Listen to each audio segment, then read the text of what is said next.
Hello and welcome to Camp Kaiju Monster Movie Reviews. We're your hosts, Vincent, Hannam, Matt Levine. And we're talking about all our favorite monster movies, the good, the bad, and the downright campy, and asking if they stand the test of time. Kaiju, creature features, space invaders, the supernatural, and everything in between.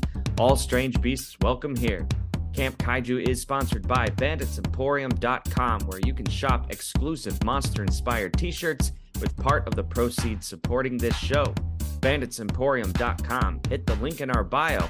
As they say, we sell shirts. Hey, as Camp Kaiju says, stay campy, everybody. I've been wanting to bring Gamera to the podcast for a while now, and I was not disappointed. Gamera versus Gyaos was so much fun. I'm so glad to hear that.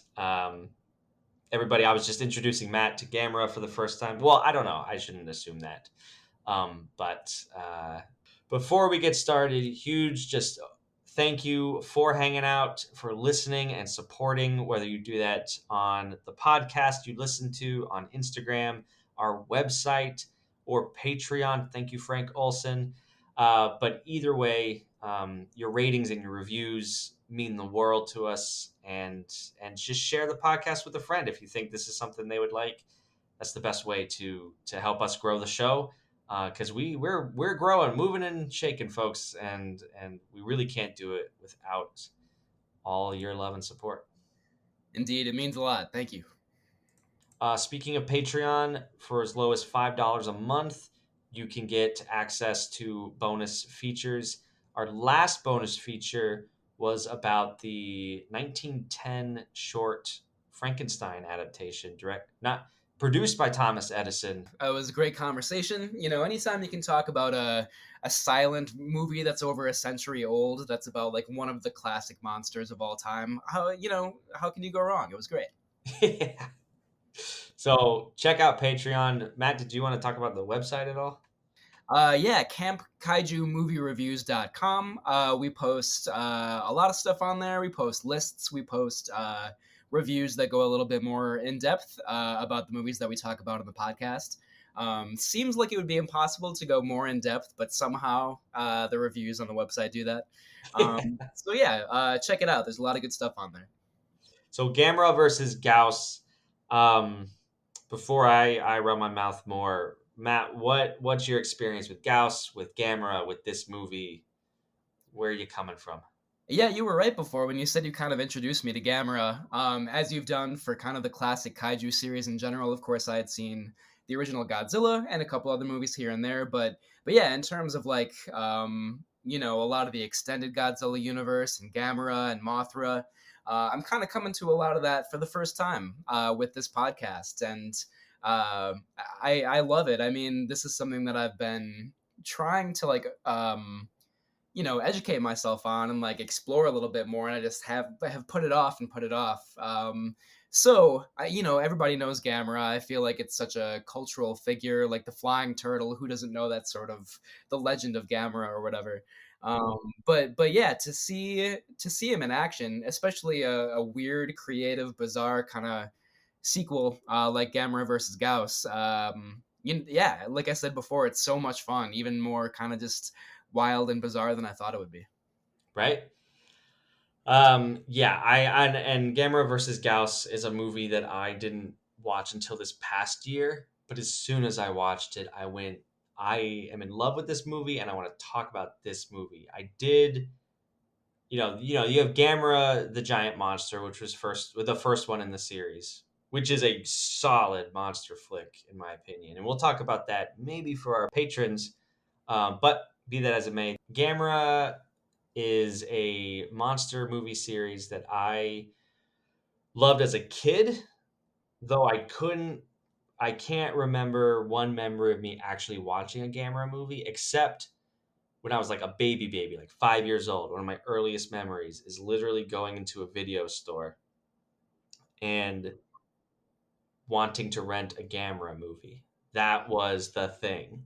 Not Godzilla, it was Gamera when I was a kid. But it wasn't until I was an adult when I was like, you know what? I actually don't remember these movies, so I've been rewatching them. Do you know why it was like Gamera in particular that you wanted to watch when you were a kid? I don't. I don't know. I mean, it was Godzilla and Gamera. I mean, my mom was such a huge influence.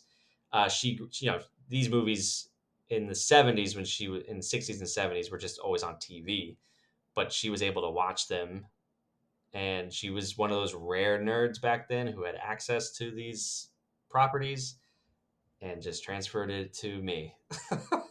Man, that's awesome. You know, I also kind of got my love for movies from my dad, who was a big influence on me. But like, you know, a lot of the stuff that we watched together when I was younger was like a lot of the classics of like the '60s and '70s, like The Godfather, you know, like The Deer Hunter, stuff like that. Which maybe I watched a little bit too young, like earlier than I should have. And you know, some classic horror movies like The Exorcist and stuff like that, which is just a long way to sort of like explain my like belated entry into this universe. But you know, it's kind of unfortunate because I would have loved these movies when I was a kid and still love them now. Yeah, they're so good, and especially with Godzilla and especially with Gamera, there are entries in both franchises that lean really hard into the kid friendly, uh, so hard into kid friendliness that it just makes your adult brain melt a little bit because it's so dry Yeah. in an odd way. That might have been part of my problem with Son of Godzilla a little bit, which I liked quite, you know, significantly less than you, I would say, as we talked about in the last episode. But yeah, I think the Gamera movies are kid friendly in a different and I think more successful way than Son of Godzilla. At least this one is, bar none. Um, I in my experience after Gauss, the it's like Daiei Studios was like, yes, more kids, and they just went so hard into Kidland that it really loses the plot for me. Okay. Yeah. Maybe I would not like those later entries as much, but time will tell. I'll have Right, to see. right. I think when we talk about the good, the bad, and the campy on Camp Kaiju, the bad is going to be some of those later Gamera films. Okay. It's fair warning. Right. But not this one. I think this one is not a bad movie. Absolutely. Yeah. Yeah. That's about it for now. Let's do the synopsis. Okay, sweet. So, after an eruption at Mount Fuji, Gamera is drawn to that volcano. A young boy, Aichi, sees Gamera and recognizes the giant flying turtle. Also drawn to the eruption is a reporter named Okabe. Aichi brings Okabe into a cave to investigate further. The cave begins to crumble around them, and then Okabe abandons the boy only to run into the claws of a giant winged creature. So he's running out of the cave and he runs into a giant claw. And this monster devours him and then attacks Aichi. But Gamera arrives to save the day and battle the winged monster, whom Aichi dubs Gyaos. A scientist named Dr. Aoki deduces that Gauss was awakened from a long hibernation by the volcanic eruptions.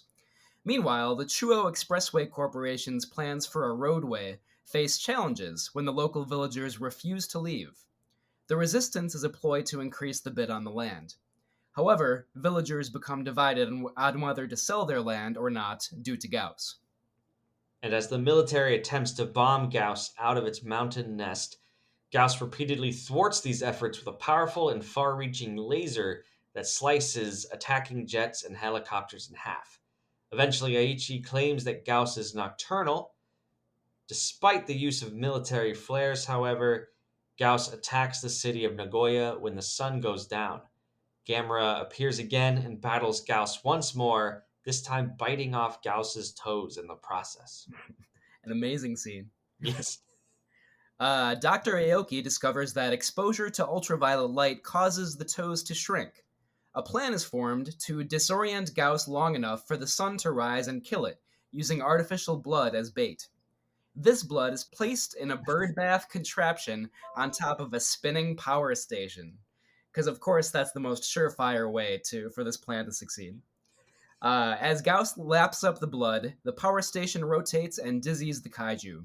Right before the sun rises, however, the power station breaks down and Gauss escapes.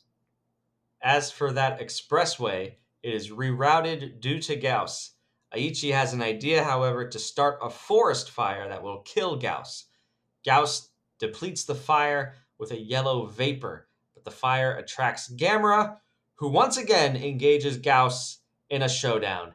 This time, Gamera kills Gyaos by dragging it into Mount Fuji's crater.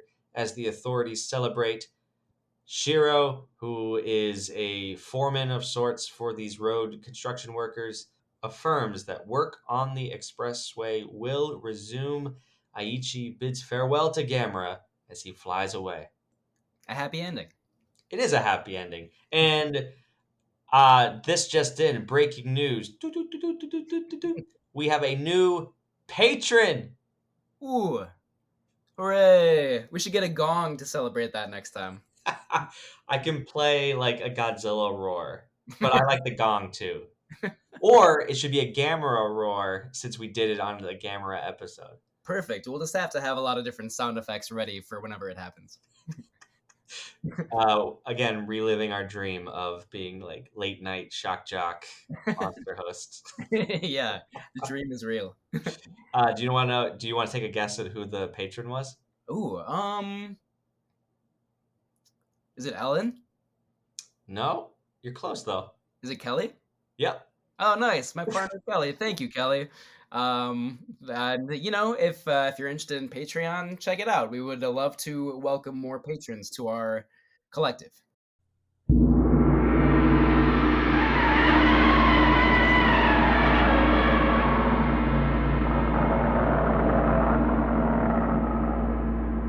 Like the color of blood in this movie, it varies a little bit. Like the artificial blood that they use to lure Gyaos is kind of like sort of red, but it's a little bit more of like a fuchsia, I would say.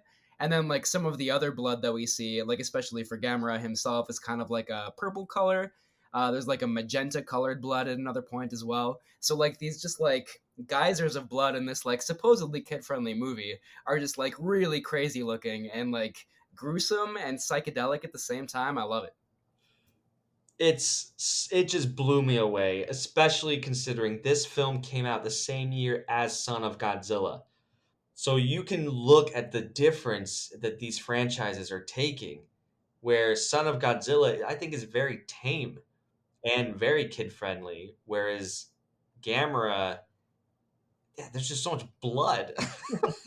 Yeah, it's gruesome. Like the parts where Gyaos like shoots its kind of like its laser death ray or whatever, which can like split airplanes and cars in half and everything. Like there are parts where Gyaos like shoots Gamera in the head with its laser ray and just like blood goes everywhere. It's crazy. It's really shocking. Kind of. And then the way the humans, like, one of their crazy ideas to defeat Gyaos is to lure it with artificial blood. And they're like pumping vats of blood. Yeah. And just like their very like ludicrous plot, like not only is there the artificial blood, but also their big plan is to like make Gyaos dizzy by just like spinning it around really fast so that it like won't be able to move when the sun rises. Like that, it's so charmingly ridiculous. I love that plan. Yep. Like, and this leads the director, in terms of making the movie, of tapping into like the childlike innocence and naivete of the world that fits in with like what would a child do to defeat a monster. It makes sense that an 8-year-old would just be like, well, just get him dizzy, you know. Yeah, totally. And Aichi is also the one who realizes that Gyaos is nocturnal, as you mentioned in the plot synopsis. So I just think it's funny that like none of the scientists realized that until this 8-year-old boy said so, and they were like, "Oh yeah, you're right, he is nocturnal." Right, like it's such an adult thing, I think, to overthink problems when oftentimes it's as easy as just get him dizzy. Yeah, right. Yeah, yeah, I love it. It's a very charming and very entertaining story. Yeah. Before we move on, our newest patron has unlocked the recommend your favorite monster movie achievement, and we will feature it and ask you to join us too. That part, you don't have to join us, but if you want to bring your favorite monster movie to Camp Kaiju, not only would we love to talk about it, but we would love to have you as a guest, thank you at the end of each episode, and hey, access to monthly bonus content. So awesome. Thank you so much, Kelly. Frank, you have company now, and we can't thank you both enough. Thank you. I can't wait to hear what Kelly's monster movie recommendation is, by the way. I have some ideas or some suspicions, but I'm very excited. Yeah. An idea and a suspicion are two very different connotations there, man. That's true. Both exciting, though, in their own. All right, where were we? Okay, cast and crew for Gamera versus Gyaos. So, like I mentioned, the director before, his name is Noriaki Yurasa. He was not only the director, but also the special effects director. And he directed all of the Showa-era Gamera films, except that second one in the series, Gamera versus Barugan. The score and the original song were composed by Akira Komachi. We'll be talking about that original song later because it is awesome. I love it so much. Yeah.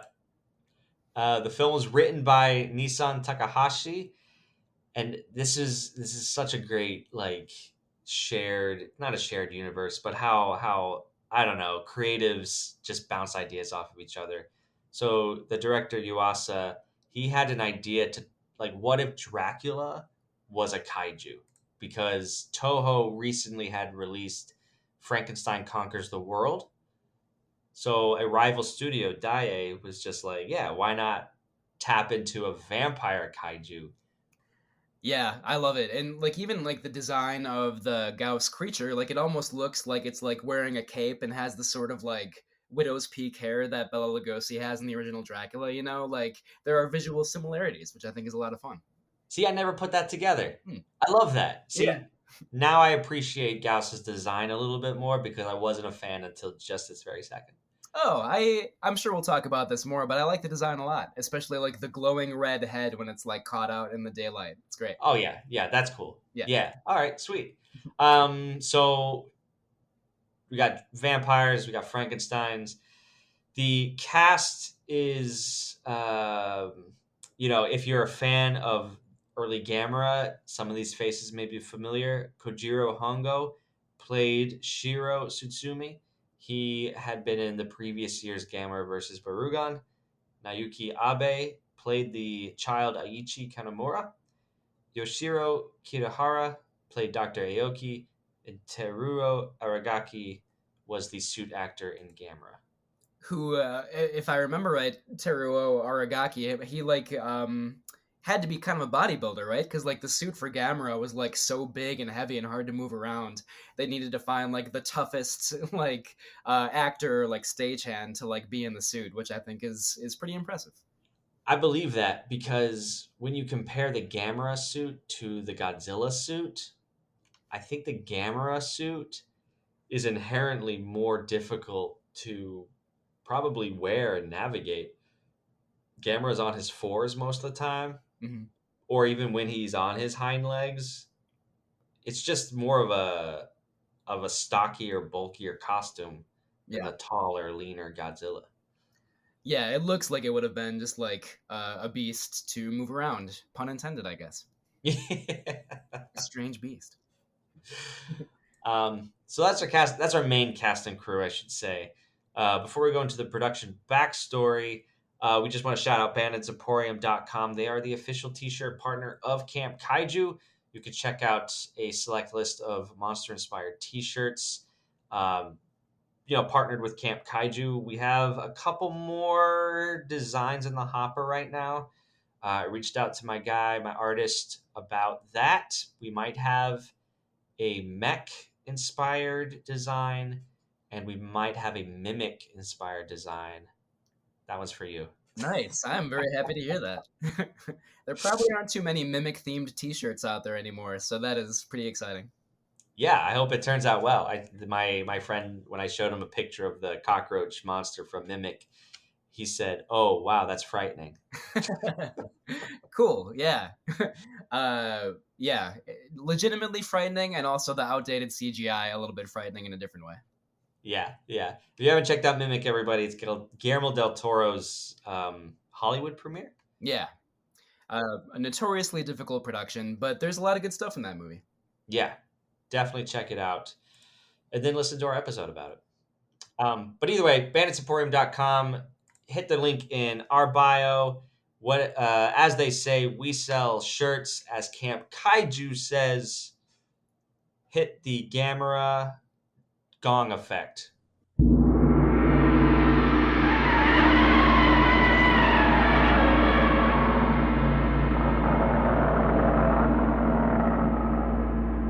We're rolling tonight. Indeed.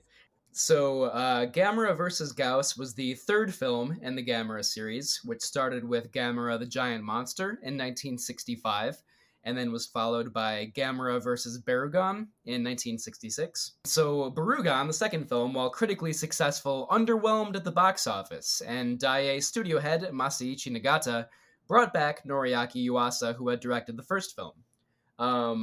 And the first Gamera film, I don't think Daiei Studio really expected too much out of it. Like their original idea for a film, I forget the name of it, but it involved a bunch of like live rats, which like literally were carrying fleas. So they shut down production on that, and then what they came up with as kind of a replacement was Gamera the Giant Monster. And even like internally at Daiei Studio, they kind of just like mocked Noriaki Yuasa a little bit. They didn't think that the movie was going to do very well. They didn't think that it would rival Godzilla at Toho Studios. And then, lo and behold, the first Gamera movie was a huge hit. So, of course, they brought back Noriaki Yuasa for this film. Yeah, and Daiei Studio or Daiei Film. I didn't really know this until my own research. They had some big credits under their belt in terms of Kurosawa. Yeah, Rashomon, one of his best movies from 1950. Gate of Hell, also by Tenosuke Kinugasa. Rashomon earned an Academy Award for Best Foreign Language Film. Gate of Hell won the Palme d'Or at the Cannes Film Festival. So Daiei Studio was legit. They were like a prestige A-list kind of studio. And then they make a monster movie, which was par for the course for a lot of Japanese studios at this time. They were all jumping on the Godzilla bandwagon. There is a movie from another studio, but the movie's name is The X from Outer Space. Have you heard of this film? I've heard of it. I've never seen it, though. It's not good, but it would be a great movie to talk about on Camp Kaiju. Ooh, okay. But unlike Gamera, it was a flash in the pan, did not make itself worthy of any sort of sequels. But it's just an example of other Japanese studios trying their best to get a piece of that kaiju gold. Yeah, and it seems like Daiei actually did a good job of that. Like these movies actually did rival the Godzilla series. In fact, I guess that maybe sort of, this is an educated guess, but I would imagine that maybe Gamera was doing better than Godzilla at this time because the Godzilla franchise was not doing all that well in the mid to late 60s. Is that right? Yeah, that's what I've heard. That there was a brief window where Gamera was as popular, if not more popular, than Godzilla. And I think it was at this time, and I think it's that distinction in how to handle kid-friendly movies that we alluded to before, where maybe Godzilla was a little too Saturday morning cartoon, but Gamera still was able to imbue its films with a certain mature flavor that I think really just fires on all cylinders in this movie in particular. Yeah, I think that's a good point. Like you said before, the fact that this and Son of Godzilla came out in the same year and are completely different movies, like it's not hard to understand why, maybe this one did a little bit better than Son of Godzilla did. To your point, unlike Barugan, Gyaos was supposed to be more child-friendly.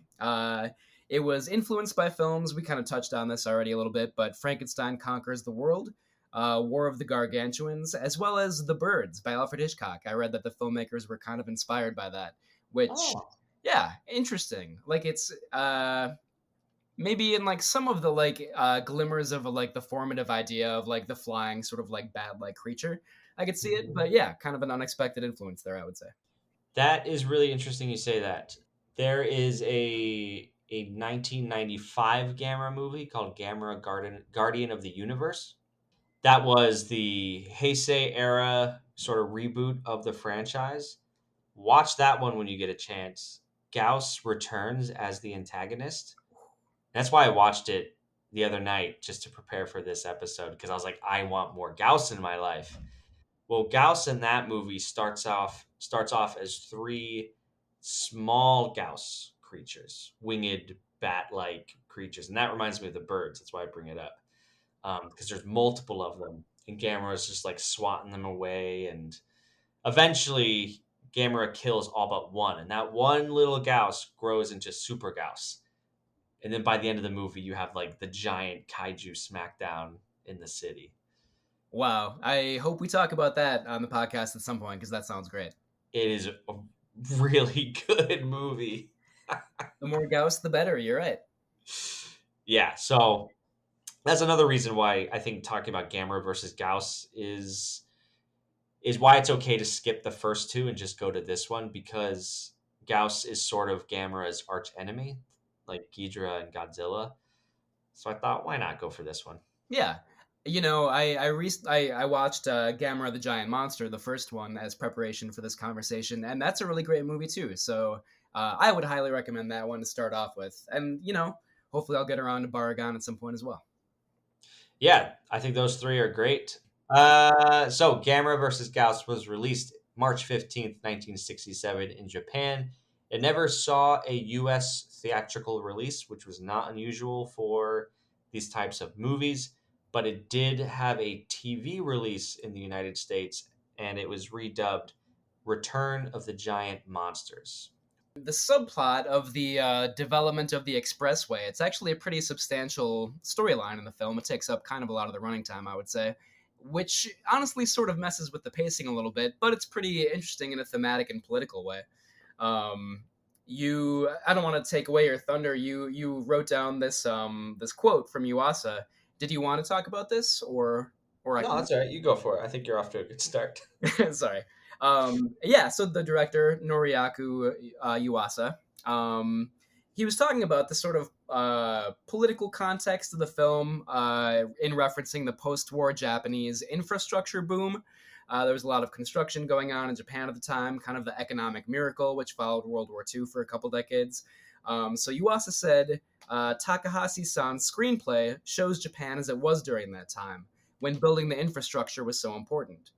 At the time, the thinking was, we have to make freeways no matter what. Nowadays, it's ecological issues, so Yuasa was talking about this more recently. Gamera must always reflect modern problems in society, is how Yuasa summed that up. Yeah, it's fascinating. Like, I think there's actually kind of a tension in the movie, because you do have sort of like a theme of environmentalism, and like, you know, they like start this forest fire and like chop down a bunch of trees in order to like lure Gauss and for their plan to go off without a hitch.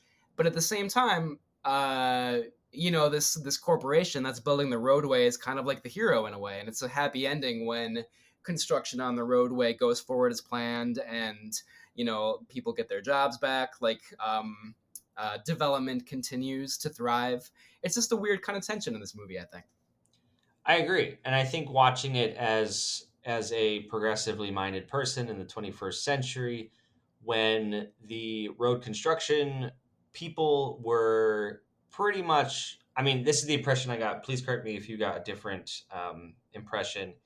They were not caring. They were not considerate of the environment. They just wanted to build the construction project. Mm-hmm. Yeah, that was my takeaway as well. Yeah. Okay.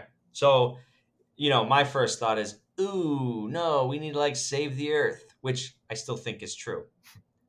But when you put it in the cultural context of post-war Japan, like infrastructure needed to be built. So where's the line then?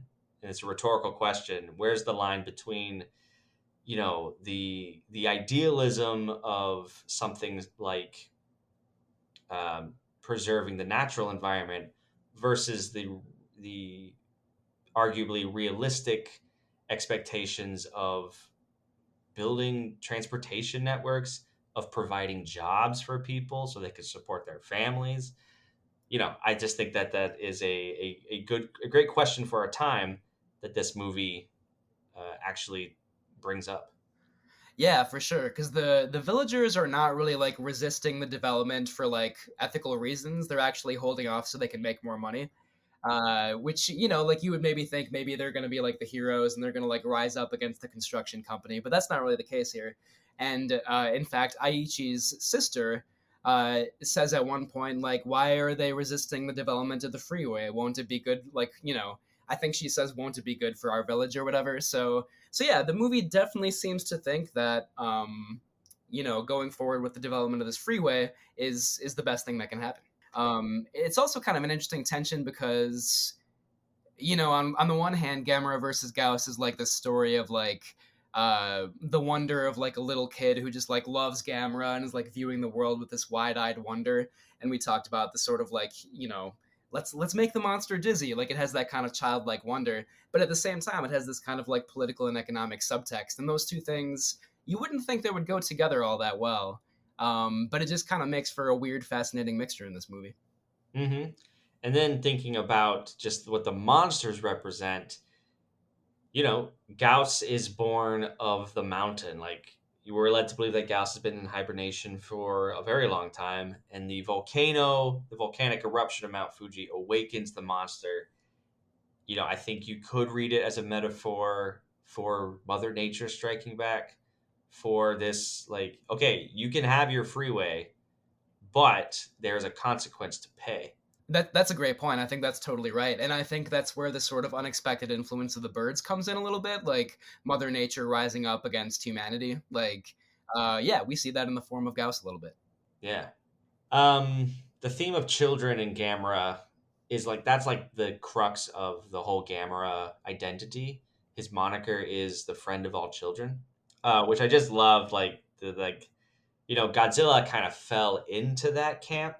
Gamera sort of embraced it from even the first movie. There's a child protagonist, and as dark as that movie is, and it's like shot in this great stark black and white, there's still a child at the heart of it, and so it works with Gamera. I never really question it, and I think that theme of just childlike wonder and innocence and a beautiful naivete about giant monsters and what they can do for the world is present. Yeah, totally. That was another thing. I read another interview with Yuasa where he was talking about his motivation for the first film for Gamera the Giant Monster, and he was talking about when he was growing up, and he like didn't really trust adults. He thought that they lied, they manipulated other people, they were not really to be trusted. And he said that theme came through in Gamera the Giant Monster. So I think with that kind of explanation, it takes on kind of like a poignancy a little bit. There's like a cynicism underlying that a little bit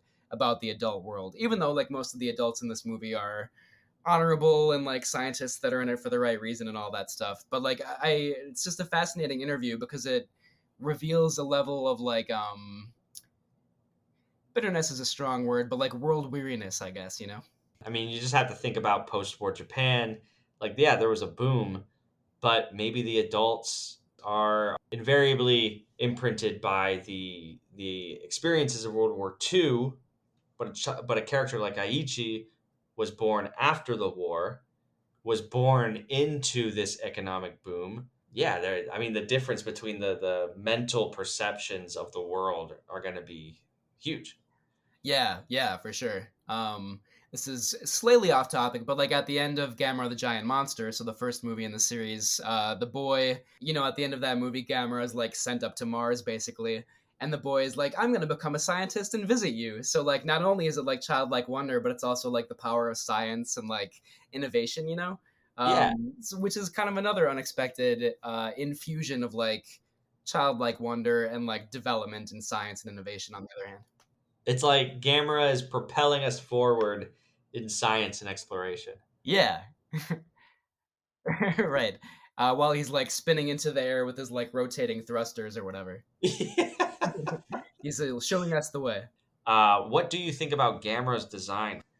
I think it works a little well. I was gonna say I think it works a little bit better in Gamera versus Gauss, but I actually don't think that is true now that I think about it. I think they're great in Gamera the Giant Monster and Gamera versus Gauss. It's clunky. It's a little bit awkward. Like whenever you see Gamera just like walking on its hind legs, turtles can't do that, and it looks a little bit ridiculous. Yeah. But that's why we love these sort of like suitmation and like model set effects. Like you can see the tactility of it, and it's a lot of fun. You can see the care that goes into it. Yeah. Did it bother you, or like did it throw you off that Gamera seemingly had so many abilities, like its feet turning into rocket thrusters? uh It didn't bother me. I don't think that people should go into these movies expecting logic and like consistency. Yeah. So in my opinion, like the weirder and more imaginative it is, the better. Like I just think it makes it more fun. Cool. That's how I feel. And like Godzilla's my number one boy, right? But Gamera, it's just so like the character itself and the villains are just on another level with the imagination. I just think it just adds again to the not only the popularity, but I think the bizarre charm of a Gamera movie. Yeah, yeah, exactly. I think the parts where Gamera like hides in its shell, like pulls in its like head or legs or whatever, that's really fun. I think that's pretty well done. And I think the scene where Gamera bites off Gauss's toes and then like Gauss like regrows his toes, they just sort of like appear out of nowhere. They like sort of extend from its mangled foot while Gauss is like in this glowing green cave. It just looks so cool. Like even if it's illogical, it doesn't really matter. It just looks amazing and it's so wild and entertaining. Yeah, and I just think with like form and aesthetic, it's so bright and colorful. Like Gauss is in this green glowing cavern, and it just looks so good. And you just buy into this world. It's like eating cotton candy. Yeah, I love the cotton candy metaphor. I think that's perfect. And I will say that I also do love the stark black and white of Gamera the giant monster, and that was kind of a refreshing change of pace. But yeah, this movie looks amazing, and it just has so many weird, unexpected compositions and like strange transitions. If you don't mind, I'll just say my favorite example real quick. Yeah, So it's when Aichi, the boy, is in like a boardroom where all these scientists and politicians are discussing how to stop Gauss. And so the boy is like by himself at the head of this table in this bureaucratic boardroom, and he says, maybe Gamera went to the bottom of the sea to heal his hand. And then there's a slow dissolve to the bottom of the sea, and we see all these bubbles rising, and like Gamera is actually healing itself at the bottom of the sea. But like for several seconds, like a good 5 to 10 seconds, there's this like weird superimposition of this boy just like hovering underwater as Gamera heals itself. It's such a weird composition. I love it. It's out of nowhere. that is so cool. Like it's connecting like the boy and Gamera, connecting them together. Yeah, You you're right. Sorry, no, you're right. It does serve a thematic purpose, and I guess I didn't really like think about that as much as I should have. I just thought like, oh, what a weird image. But yeah, it definitely serves a thematic purpose as well. But thanks for bringing that up. I completely forgot about that. I noticed not necessarily that shot, but there were some other shots I definitely noticed. Yeah, absolutely. Yeah, I really love the part where like the civilians of the city that Gauss goes to, they all go to this baseball stadium. So there's this like really cool shot of like all these people in the stadium. There's like I think it's like a rear projection probably of like Gauss and Gamera fighting in the background in the sky. It's so cool. Yeah, Yeah, it really gives you yeah, effects. and so campy and cheesy, like seeing little miniature cars drive around the little miniature streets. And there was a shot where like it literally was like the character's car was a miniature driving through the street, and then it cuts to them getting out of the car. And I was like, why didn't you just film the car driving down the street? Right, yeah.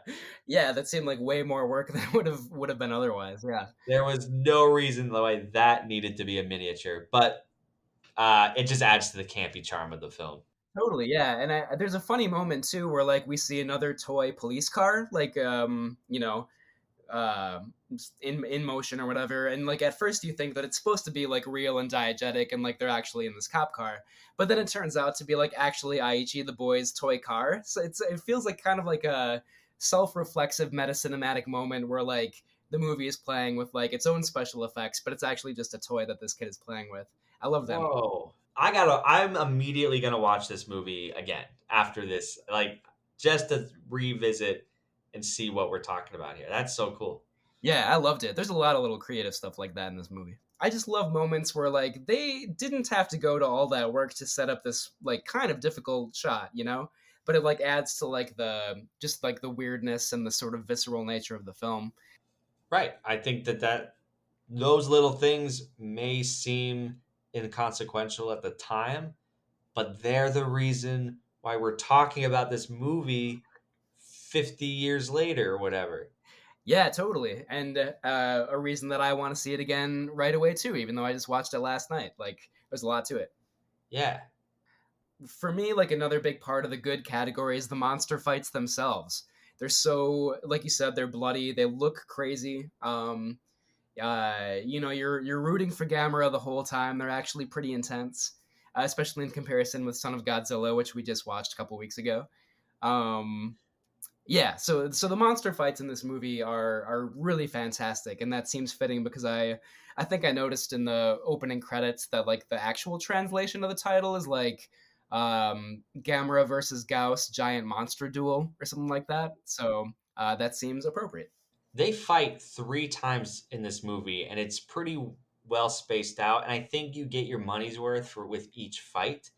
Because, it could have just like saved one fight for the end, Yeah. which will happen a lot. Or like one fight in the beginning where Gamera gets his butt kicked, and then one fight at the end where he comes back. And he does get his butt kicked in the first fight. But then we see him again and again. And each fight is staged differently, which I love. The first one, Gamera and Gyaos are fighting sort of in the mountains. The second fight is an aerial combat. It's not the best executed choreography because of 2 reasons. When Gyaos flies, the suit or the prop is very stiff, very unrealistic. And Gamera, while spinning around, the wires are clearly visible, and Gamera doesn't spin evenly. Gamera is really like shaky and wonky, Mhm. as if they're just like pulling the strings up and down. Yeah, like I think part of it for me is like the model sets and like the backdrops, which just like look again so like colorful and creative. Even if like the movements of like the monsters is not very convincing, like you can just let your eyes wander and like look like take in like the fake mountains and like these clearly like painted skies and everything, you know. So yeah, I just love the monster fights in this movie. Don't get me wrong, I love them too. Because I love this movie so much, I have to just nitpick. Yeah, no, totally. It's not perfect, but And wires don't bother me. It's just, you have to pick something. You yeah. see the wires. Right. It's true. Okay, sorry, can I mention one more thing in the good category for me? Yeah. Gauss's death ray is so cool, and just like the fact that it can like split like an airplane or a car like directly in half without actually killing any human beings. Like, very impressive. Its accuracy is pretty amazing, and like also like just the kind of like the way that they did those effects of like the airplane sort of splitting in half and then like people tumbling into the sky or whatever. Again, it's not convincing, but it just like looks so bizarre. It's a lot of fun. Those are some of the best moments of the film Yeah, when like planes and helicopters and cars are just split so cleanly in half. It adds a lot of humor in some instances, but then a lot of action, and the movie starts off action packed, yeah, and it doesn't waste any time, and I really appreciate that in these types of movies sometimes. yeah. Absolutely. They may be many things, but they are not boring. You cannot make that No, accusation against this movie. not at all. My good stuff, yeah, it's the same. It's the violence and the graphic nature of it. Just relatively speaking, for a quote unquote kids film, there's plenty of monster gore, which is really cool. Yeah. Um, I think the fights are clever and unique and ultimately satisfying. I like Aichi actually. Sometimes kid actors at this time are really unconvincing, but I think that this child actually has some chops for his age. Well, if I can move on to my bad category if you'd like, because I think we disagree about Aichi a little bit. I would say he's one of the few criticisms for me in the movie. I appreciate the sort of like all the things we talked about, the childlike wonder, this theme of like the connection between Aichi and Gamera. I appreciate all that stuff, but it gets to be a little bit too much. I think like in my opinion, sorry, I think we disagreed about on this a little bit, but I think that child actor has like one note of like hysteria, like and that's the only note that he plays the entire movie, pretty much. So that was one of the few things in the bad category for me. Well, we can't agree on everything. It's true, yeah. Son of Godzilla, Aichi, I don't know. Could be, yeah. I kind of briefly mentioned before that I think the roadway subplot does kind of like slow down the pacing a little bit. I think it's important for the movie, and I think it's like the majority of its like thematic point is like having that subplot in there. But I did think that the movie kind of dragged a little bit when it focused on that storyline. Gotcha. I disagree. I think not like wholeheartedly, but again, it's all relative with kaiju movies of this time. The bar is really low for the human story in general. So I think that this human story was interesting enough to keep me engaged when I wasn't seeing monsters on screen. Yeah, I would buy that. Yeah. It's sort of like you said, if you have to pick something for a bad category, it's like, all right, what can I find here? Right, right. In terms of the bad, I mean, the Gyaos costume I think is wonky and wonky at best, stiff at worst.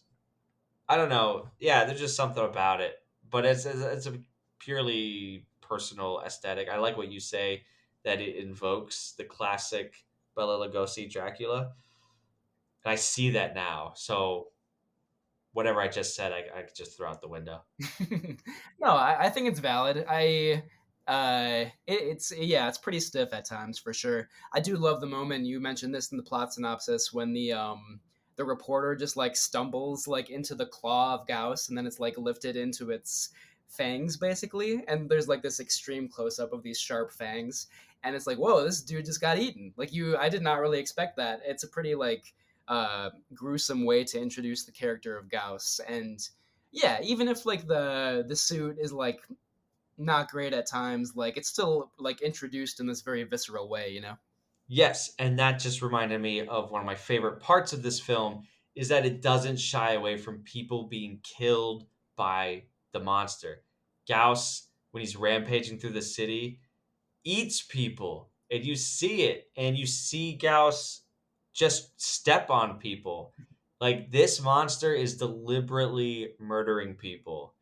Not just like, oh, I happen to step on you. Like there's intent there, I think. And yeah, it just adds a great layer of evilness to the character that you go, wow, Gamera needs to kick his butt. Yeah, it's a malevolent evil character for sure. Yeah. Interestingly, I think like Gamera the Giant Monster has some moments like that too, although it's Gamera that's the villain in that movie. But like there's a part where Gamera like melts off the roof of like a bus, I think, or maybe it's a train or a subway, and then just like roasts these people alive. And it's like really so weird to see in like what is also kind of a kid-friendly, whimsical movie. I don't remember that, but yeah, there's a crazy special effect where these people kind of like this fire, this like stream of fire comes in from off screen, and then these people just like glow and then they're gone. It's crazy. oh my god. Oh, these movies are great. Yeah, indeed they are. like Daiei said, you know what? We're not going to be Godzilla, so let's just go for it, not pull any punches. I'm so glad that they made that decision. Oh boy. As far as campy goes, my one thing was there's a shot where Gauss slices a car right in half, and it's played for laughs. So the car cleanly splits in half, and there's somebody in one side of the car and somebody in the other side of the car, and they're like, "Whoa!" Yeah, I thought it was pretty. That was like, this is good humor. Yeah, totally. That sound effect that you just did is like a perfect encapsulation of that scene. That's that scene in a nutshell, for sure. Yeah. There are these other two guys that are kind of comic relief in the movie. They're like just very poor people who are like constantly scrounging for food, but they're kind of played for laughs, which is a little bit weird. And like one of them is fat and one of them is skinny, so it's kind of like this Abbott and Costello sort of routine a little bit. And they just like overact all the time. They're scared of everything, even though they like wait around to like keep watch over Gyaos or whatever. So those two guys are extremely campy, pretty amusing. And then I think we have to bring up the theme song that plays at the very end of this movie. Have to. We have to. It's amazing. I'll read just a couple of the lyrics if that's okay. Yes. So this is at the very end, like after the story proper, like everything is wrapped up, and then there's just like this little bonus add-on of this song that has nothing to do with the story. And the lyrics are, born in the North Pole with a giant body, he can retract his hands and feet and use his swirling jets to the far reaches of space in one leap. Go, fly, get them. Those are the lyrics to the song. And it's a perfect way to end this movie. I love it. As stock footage from the previous two Gamera films play over the credits. Yeah, like it's it's no surprise that Gamera was like probably by this point already like this big cultural figure. Like I don't know, it's like the end of this movie is presenting him as like the new big kaiju beast. It's great. Yeah, the third film in a franchise. They're like, we're going to fly our flag at this point. We have 2 movies under our belt and a theme song. Again, they're saying, why the hell not? Let's just go for it. And that's why these movies are so entertaining and so fun and charming. It's a really, really good time. Yeah. Okay, well, I'm ready for our final vote, if you are. Yeah, let's do it. Nice. All right, so first we have, it's a timeless classic. It definitely stands the test of time. Our second rating is, there may be some antiquated moments, but overall it's great and stands the test of time. Our third rating is, it may be historically significant or just fun, but does not stand the test of time. And our lowest rating, it is not worth revisiting. It definitely does not stand the test of time. I think that Gamera versus Gyaos is a classic and stands the test of time because, in my estimation, it blends like the kid-friendly atmosphere and characters with the sort of adult-oriented violence so well, so seamlessly, that it allows audiences of all ages to really tap into this film and just have a great time. Totally agree. I love it. I actually am going to elevate my ranking a little bit. I will give it the same ranking as you. This is a timeless classic, and it definitely stands the test of time. Those tensions that you talked about between like the violence and the campy and the childlike and all that makes for a really like one of a kind, bizarre experience. I think almost every scene in this movie has like some kind of visual touch, or like an edit or like a sound cue that is unexpected and just like constantly keeps you on your toes. And I think that level of like just creativity and sort of like nonstop excitement, you can't really fake that. And there's just so much cleverness and imagination in this movie. I'm so glad you like this movie. Again, it was new to me. It's not like this was like a cherished heirloom I grew up with. It's just I saw a good kaiju movie this past year and wanted to share it. I'm very glad you did. And like I said, I really love Gamera the Giant Monster too. So far, Gamera is one of my favorites that we've watched. Like just the character and the creature in general, one of my favorites that we've met so far in Camp Kaiju. Let's definitely bring back Gamera before long. I also just want to say I love Mothra, the little bit that I've seen Mothra, even though I haven't actually seen the movie Mothra yet, or like many of her other featured appearances. So I also hope we bring more Mothra to the podcast soon as well. We will. Mothra is also a a crazy character. Let's put it that way. Off the wall. Let's put it that way.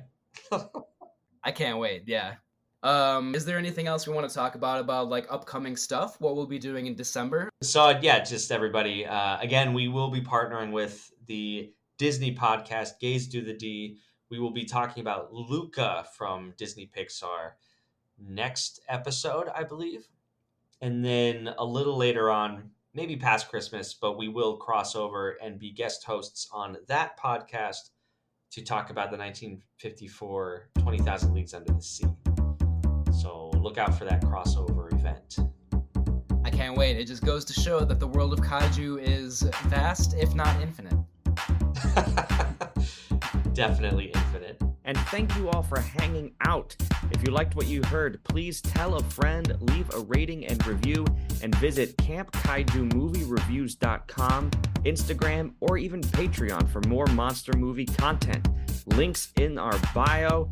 We can't thank you enough. Camp Kaiju is recorded with your help in the Twin Cities with music by Terrence Jackson.